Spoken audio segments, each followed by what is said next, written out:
and good morning. I don't know about y'all, but I am ready for some medicine.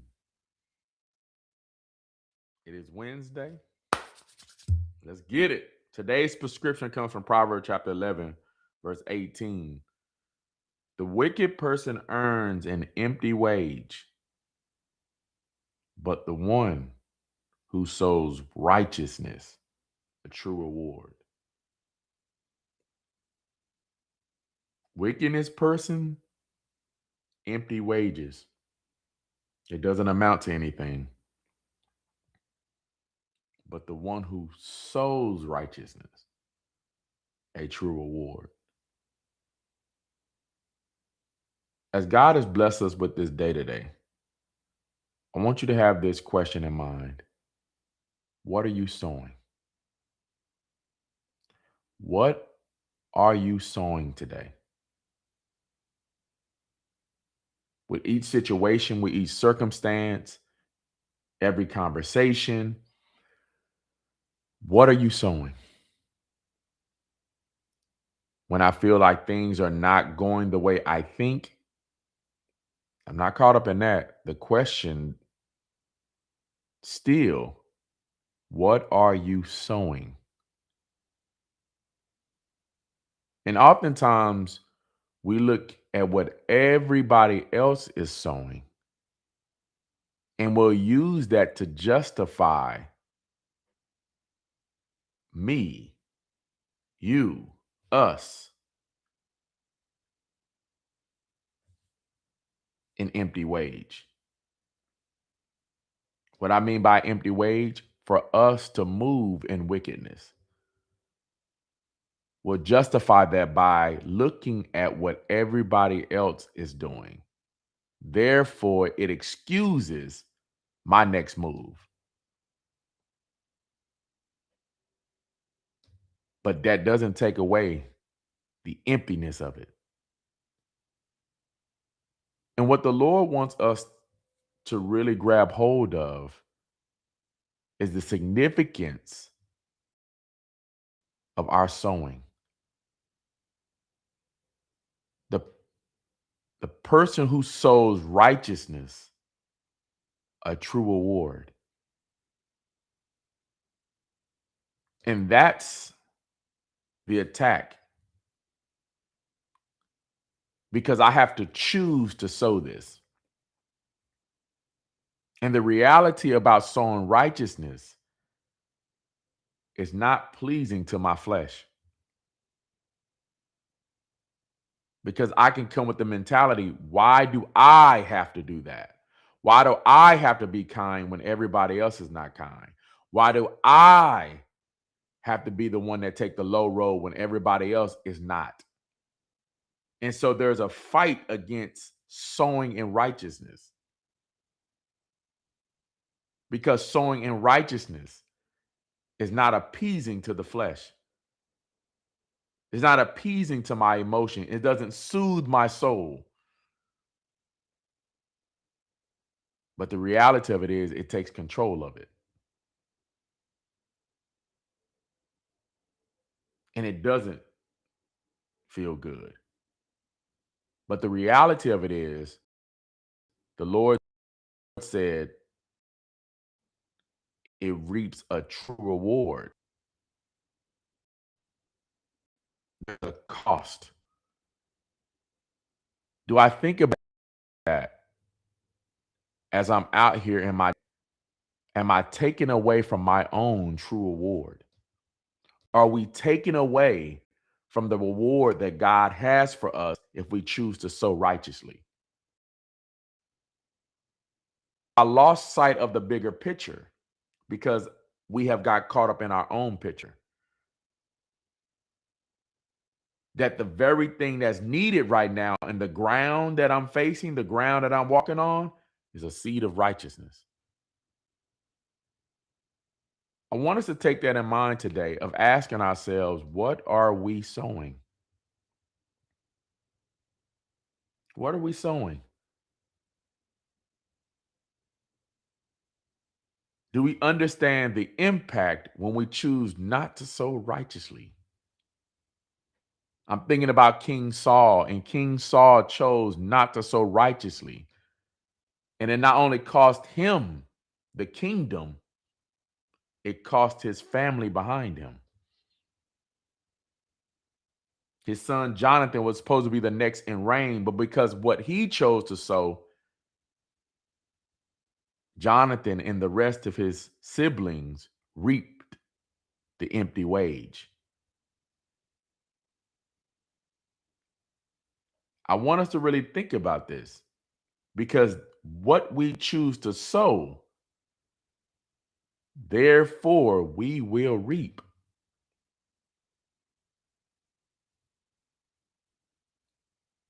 And maybe the issue when we look at everybody else, and how can we complain of everybody else and all the weeds that seem to come up when I'm a contributor to planting them?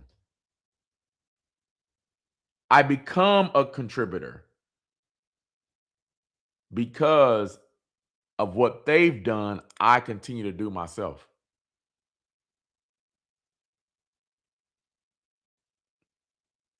What are you sowing? What are you sowing? That's the question I have for us this morning, for us to really think about. What are you sowing? It's easy to gossip. So easy. So easy to talk about them. So easy to attempt to justify ourselves.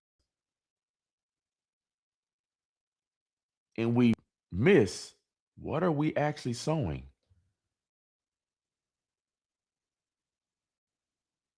The true award is nodding back. No, no, no. The true award is sowing righteousness. I don't have to talk about them. I don't have to gossip about them. I don't have to throw their name in the mud as they've thrown mine, as they've thrown yours. But what more when we just sow in righteousness? When we choose to pray for them and not talk about them. We choose to see their potential. We choose to see them as a man or woman of God who has some immaturity.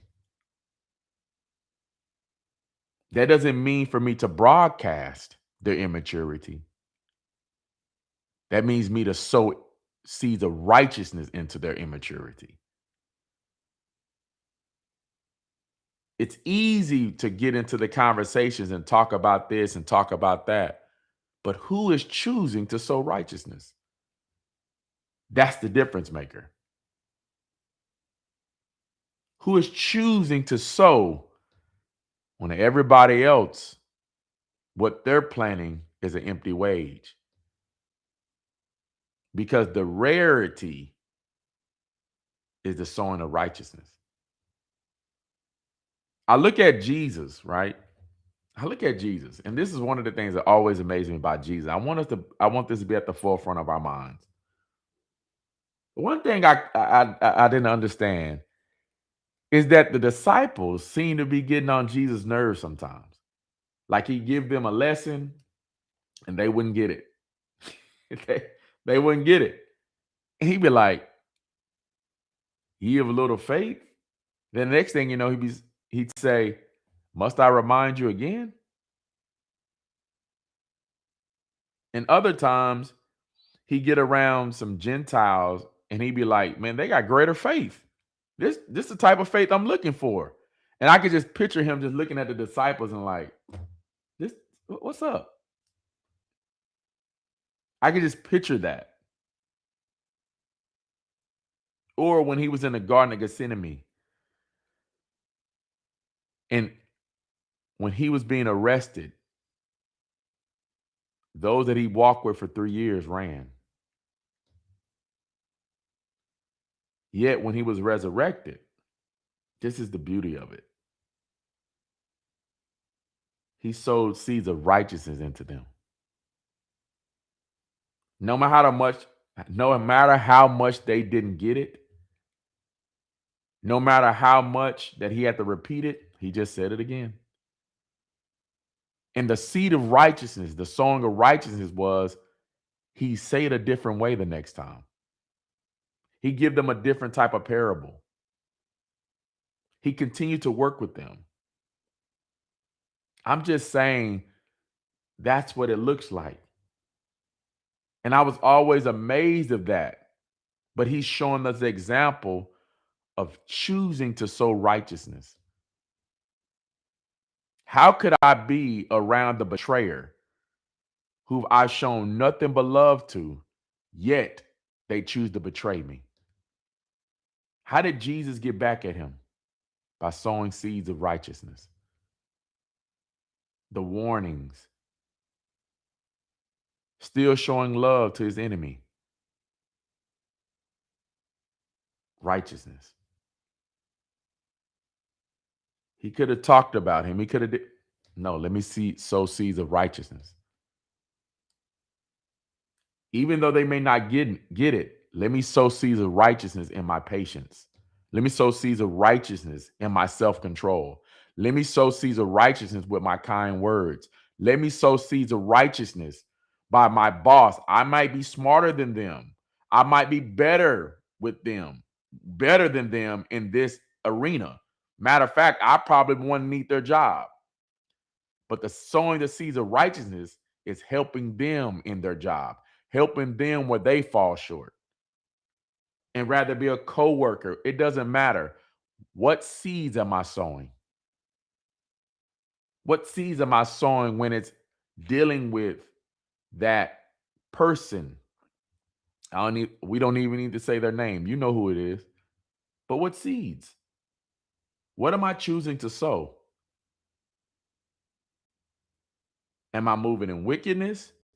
Therefore, it always was in an empty wage? Or am I choosing to sow seeds of righteousness? And we see people at each other with these political platforms. And I got what they do. But what will we do? Again, it's easy to go with the wicked, but that will always end in an empty wage. Hence, why there's so much division. Because the only way to fix division is by sowing the right seeds. This is the morning medicine. So as we approach today, this is the question I have for you. What are you sowing? What are you sowing when you're in that meeting and they are saying things and repeating things and you're starting to zone out? What seeds are you sowing? No, sow seeds of righteousness. Imagine if you were up there speaking. How would you want somebody to respond to you in the audience? That's sowing seeds of righteousness. Being mindful of others as I would want them to be mindful of me. This is your morning medicine. Just make sure we're sowing those right seeds. God bless you all.